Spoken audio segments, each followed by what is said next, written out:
Bonjour à tous, j'espère que vous allez bien. Je vous propose une petite vidéo, on va voir un petit peu ce qu'on peut faire de cette image. Cette image, c'est quoi? C'est une photo que générée par une IA, que j'ai fait générer par une IA. J'ai récupéré une partie sur un site spécialisé, puis j'étais obligé de retoucher la photo, etc. Ce que je voulais, c'est avoir une photo où j'étais certain qu'il n'y ait pas de droit dessus, qu'elle soit libre de droit, afin de pouvoir vous donner cette photographie. Donc j'ai rajouté ici des petites fleurs pour mettre un petit peu de mauve, en laissant ici un espace qui va nous servir à mettre une écriture. Voilà, donc la photo ici, je peux la verrouiller d'ailleurs, je ne sais pas pourquoi elle ne l'est pas. Voilà. Une fois que c'est fait, on va pouvoir directement attaquer cette photo qui est de bonne qualité, 2560 par 1440 en 72 dpi. PPP c'est dpi. Donc c'est vraiment de la bonne qualité et c'est la taille des vignettes YouTube. C'est également des tailles, puisque c'est de la taille 16 neuvième, c'est également des tailles que vous pourrez utiliser pour faire des cartes de visite ou d'autres produits. Voilà, voilà. J'espère que je n'ai pas de bruit là. J'ai bougé le micro, excusez-moi. Une fois que tout ça c'est dit, on va pouvoir commencer à travailler. Je vais prendre l'outil qui se trouve ici, outil rectangle, je clique droit et j'ai l'outil rectangle ici qui est, vous voyez, actif avec son petit curseur. Il y a plein d'autres outils, vous pourrez les essayer et ça fonctionnera aussi très très bien. Outil rectangle, je tire un trait, je maintiens le clic gauche de ma souris enfoncé et je viens comme ça créer un rectangle que je vais élargir un petit peu comme ça. Voilà, là il me convient bien. Je vais pouvoir cliquer ici et appuyer sur la touche entrée de mon clavier. Après l'avoir fait, hop, voilà, pour lui dire que mon rectangle est fait. Maintenant, si je veux agrandir mon rectangle, je suis obligé de le resélectionner avec donc cet outil que je viens de prendre. Je le sélectionne et je peux tirer de nouveau sur les poignées. Attention, ce n'est pas le même outil. Avec l'autre outil, nous ne pouvions pas, nous n'avions pas ce problème où vous voyez ici ça s'agrandit. Vous voyez, ça s'élargit. Donc voilà, nous n'avions pas ce problème. Alors pour éviter ça et pour rester à peu près correct avec notre image, on va appuyer sur Shift en faisant glisser comme ça et vous voyez là ça bouge plus. Donc on maintient Shift, on maintient le clic gauche de la souris enfoncé et on vient glisser. J'espère que j'ai été clair. Valider ici. Une fois que c'est fait, qu'on a validé tout ça, on a donc une belle bande blanche ici qui pourra nous servir à écrire quelque chose si on a envie. Nous, ce qu'on veut faire, c'est écrire dessus directement entre les deux ici. Donc, on va écrire quelque chose d'assez simple. Je vais faire un clic droit ici, outil de texte vertical. Vous voyez le curseur, il est horizontal du coup, et je clique. Et je vais marquer luxe. Luxe, ça me semble bien luxe. Je sais pas pourquoi cette idée me semble pas mal. Voilà. Luxe ici, évidemment, c'est un petit peu petit. Je vais venir l'agrandir. Alors, pas l'attraper, mais bien l'agrandir comme ceci. Hop, je peux la déplacer. Et là, elle est pas mal. Niveau taille, elle est pas mal. Je vais essayer de la caler bien au milieu. Vous voyez le X, excusez-moi, le X, on a le centre de la croix qui est là. Bon, bah voilà, on peut changer la police, hein. Si vous voulez changer la police, vous sélectionnez le tout comme ceci. Et là, vous pouvez évidemment venir changer la police comme ceci. D'accord? Il faut sélectionner les lettres, hein. Ok, bon, bah ça c'est quelque chose que vous savez faire, j'imagine. Une fois qu'on a fait ça, on peut relâcher ici, mais on se rend compte que finalement notre lettrage, ben, en blanc, il tranche bien. C'est vrai qu'il tranche, mais on aurait quand même aimé voir le reste du lettrage ici, la deuxième moitié. Donc pour ça, on va dupliquer notre calque primaire. Ici, je maintiens le bouton gauche de ma souris enfoncé, je viens sur plus ici, vous voyez, je relâche. Et puis là, je viens comme ça le faire glisser. J'ai deux petites barres bleues. Vous les voyez, deux petites barres bleues. Hop, ça m'indique que le calque va être au-dessus. Donc j'ai mis ce calque. Du coup, bah, vous allez me dire, bah, on a perdu notre lettrage. Non, il est juste en dessous. Donc ça, je vous le dis vraiment pour les débutants. On va se mettre sur la zone grise ici. On va faire un clic droit et on va créer un masque d'écrêtage. Hop, comme ceci. Et là, du coup, vous voyez, ça apparaît. On a finalement nos lettres qui apparaissent. Mais du coup, on a perdu ce côté-ci. Alors ça devient compliqué, hein. Je le sais, c'est compliqué. On va sélectionner ici, donc prendre notre calque de la lettre avec la lettre T, hein, pour nous indiquant qu'il y a le texte qui est là, et on va cliquer droit dessus, et on va choisir, je vous laisse deviner, option de fusion. Hop, on clique, on attend. Dans option de fusion, on a différentes options de fusion. On va pouvoir sélectionner contour ici. Alors, si je fais ça comme ça, bah, on a quelque chose qui apparaît, mais en fait, on n'a pas les réglages. On a l'impression qu'on a les réglages, mais là, on a les réglages généraux. Il faut venir cliquer sur le contour comme ça. Je clique sur OK. Et là, maintenant, je peux modifier, si j'ai envie, l'entourage de ma police. Alors comment ça se passe maintenant que je l'ai fermé, que j'ai cliqué sur OK? Je reviens sur contour ici et je clique 2 fois. Et vous voyez, ça me réouvre la fenêtre et du coup c'est sélectionné. Donc on voit que la taille ici est de 5 pixels. Je peux l'agrandir évidemment, hein, mettre quelque chose de beaucoup plus grand ou quelque chose de plus léger.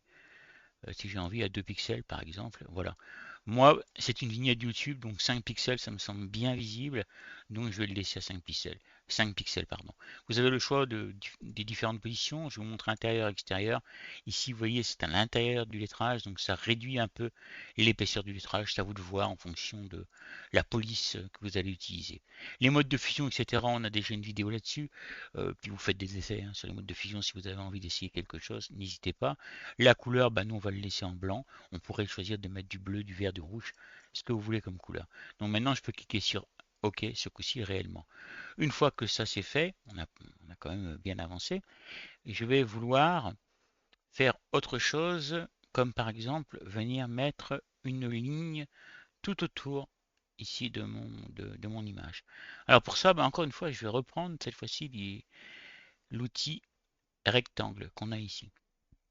Donc cet outil-là, je le sélectionne, je clique dessus et je viens encore me repositionner. Je choisis l'endroit où va être le départ de ma ligne, à peu près ici, vous voyez, le cadre bleu me sert bien de repère et je descends en bas à peu près au même niveau. Et je dépasse un peu dans la zone blanche, histoire d'être certain de mon coup. Et voilà, je décide que ce sera ici. Je relâche et ça va me créer évidemment quelque chose de tout blanc. Ne s'attendez pas à moins. Le rectangle est là. Bon, ok, une fois que c'est fait et qu'on a créé ça, nous, ce qu'on peut faire, c'est venir ici dans l'aspect. Donc, si vous ne l'avez pas, hein, c'est ici dans les propriétés. Dans l'aspect ici, on clique sur fond et on sélectionne l'icône qui représente les traits. Donc, je sélectionne et voilà. Et j'ai mes traits qui sont créés. Une fois que j'ai fait ça, je clique ici, j'appuie sur Entrée, vous connaissez, puis je clique dans le vide. Maintenant, bah, j'ai le trait qui est ici qui me coupe tout. Il va falloir également que je le supprime. Pour ça, je vais resélectionner le rectangle qui est ici. Puis je vais créer un masque de fusion ici. Tout simplement, je clique dessus. Le masque de fusion, vous voyez, il est linké. Je ne sélectionne rien de plus. Je prends plutôt, parce qu'on n'a pas encore pris le rectangle de sélection ici. Et je vais venir, on la voit bien la partie blanche ici, la ligne on la voit bien. Je vais venir me positionner dessus de manière à voir où je vais couper ma ligne. Vous voyez là, elle sera coupée pile poil où j'ai montré. Je descends jusqu'à là. Voilà, je relâche et j'appuie simplement sur supprimer. Et comme vous pouvez le constater, bah, j'ai supprimé ma ligne. On peut désélectionner le tout. Là, on a une image qui commence à avoir un petit peu d'allure. Je ne sais pas ce que vous en pensez, mais c'est pas mal. J'aimerais bien rajouter un peu de texte ici parce que je la trouve un peu vide. Donc, je ne sais pas trop ce que je vais mettre comme texte ni comme police, mais voilà. On pourrait mettre luxe, c'est quoi? C'est raffiné. On pourrait mettre l'élite du raffinement. Ouais, ça me semble pas mal. Donc, on va reprendre l'outil texte. Clic droit. Et on va prendre le texte horizontal cette fois-ci, pardon. Et hop, on va marquer l'élite du raffinement. Donc, on va le marquer. On va mettre le D en majuscule et le R. Raffinement. Je crois que je fais pas de faute. Je l'espère du moins.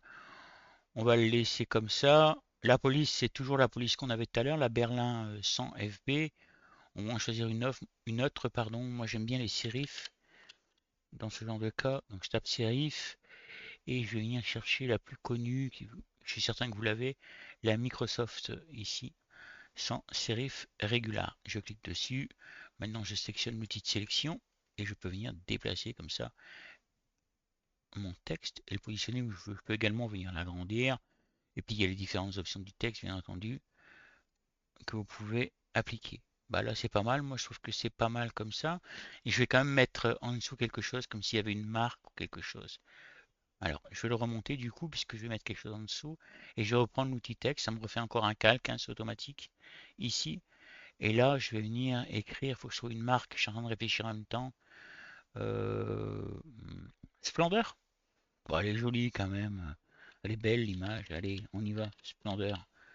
Le mec, il a peur de rien, quoi. Splendeur. Et ici, on va se prendre une note police. Dans celles que j'utilise, il y en a une ou deux qui sont pas mal. La Luxus, j'aime bien là. D'ailleurs, je vais la mettre en favori, tiens, ma Luxus. Je l'ai utilisé plusieurs fois, ça donne un petit peu un aspect, vous savez, comme si quelqu'un avait écrit à la mano, enfin la main. Donc, c'est pas trop mal. Je vais reprendre cet outil-là. D'habitude, je travaille avec deux écrans, donc ça me barrer, vous voyez, des fois. Hop, et ici, j'agrandis donc Splendeur comme ça. Et là, je vais mettre Splendeur comme ceci. Peut-être que c'est un peu grand quand même. Mettre Splendeur ici. Hop, voilà. Après, vous l'aurez compris, il y a moyen de faire tout un tas de choses. On pourrait même essayer de jouer et de se dire, on pourrait mettre Splendeur peut-être, s'il veut bien, comme ceci, Splendeur.